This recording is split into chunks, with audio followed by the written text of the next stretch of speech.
Alisher Navoiy 1441-yilda Hirot shahrida tug'ilgan.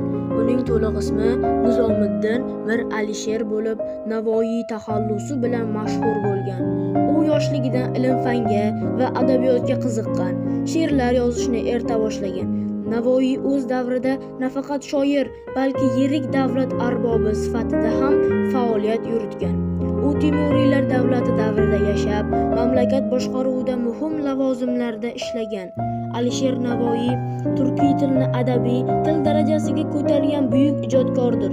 U turkiy tilning imkoniyatlari keng va boy ekanini amalda ko'rsatib berdi.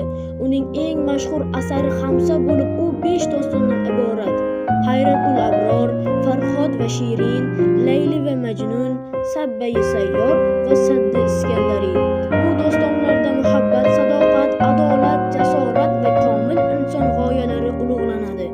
Shuningdek, uning Muhokamat ul-Lug'aytin asarida turkiy va forsiy tillar qiyoslanib, turkiy tilning boyligi asoslab berilgan.